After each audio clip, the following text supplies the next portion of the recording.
O Rio Grande do Sul forma muitos escritores, né? Tem muitas oficinas literárias, faculdade formando escritores, propriamente escritores para vender livros, para escrever, publicar.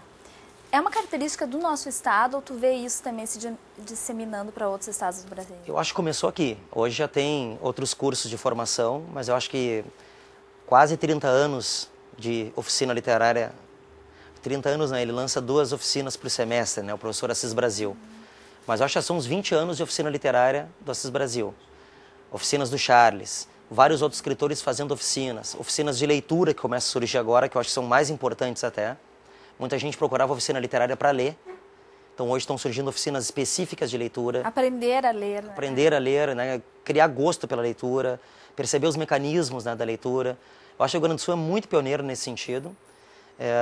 Eu sempre digo assim que alguns fatores até de ordem pública incentivaram isso. A nossa feira do livro, quer queira, quer não, incentiva a leitura, a jornada de Passo Fundo.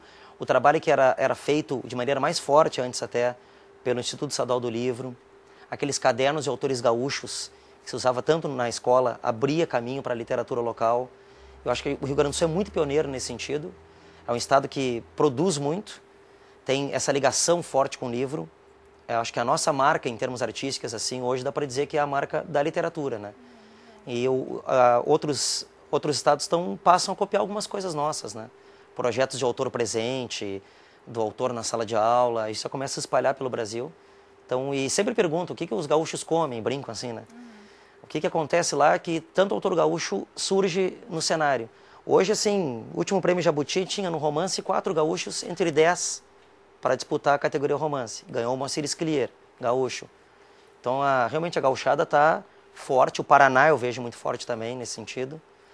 E em São Paulo, que é o centro, né, o coração pulsante do país, começa a perceber isso. Então, também em São Paulo hoje, oficinas literárias acontecendo. Eu acho que o Rio Grande do Sul foi pioneiro nesse sentido. E aí a gente vê também muitos escritores tendo suas obras sendo adaptadas.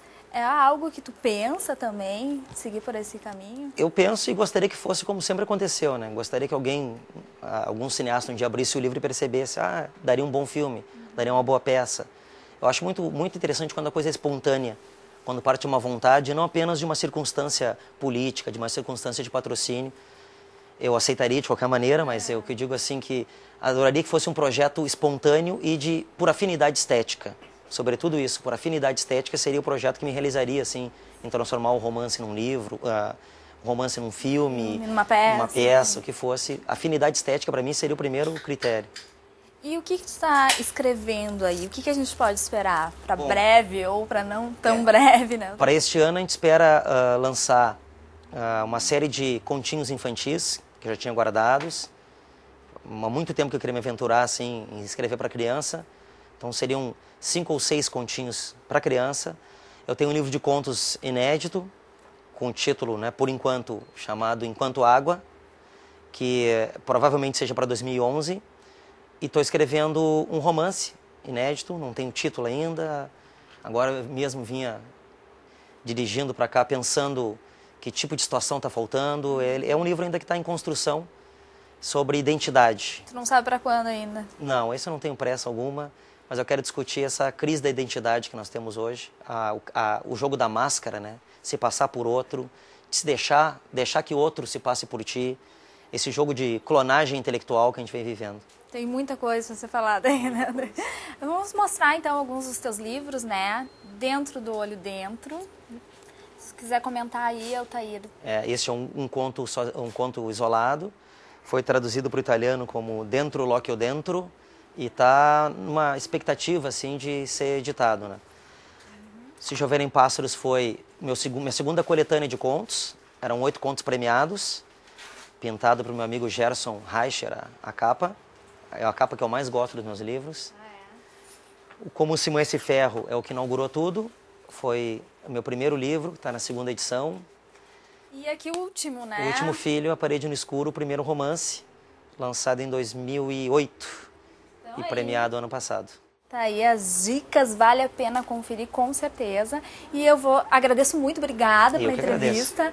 E vou pedir que tu deixe um registro aí, um autógrafo então para o Autografando.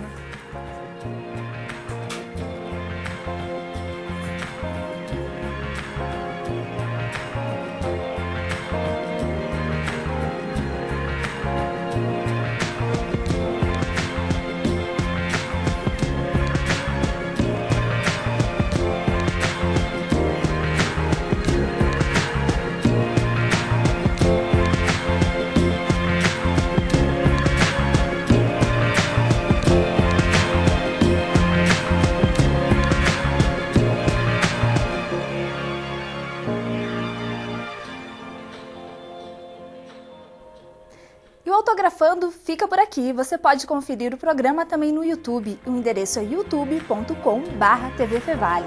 Tchau, até mais!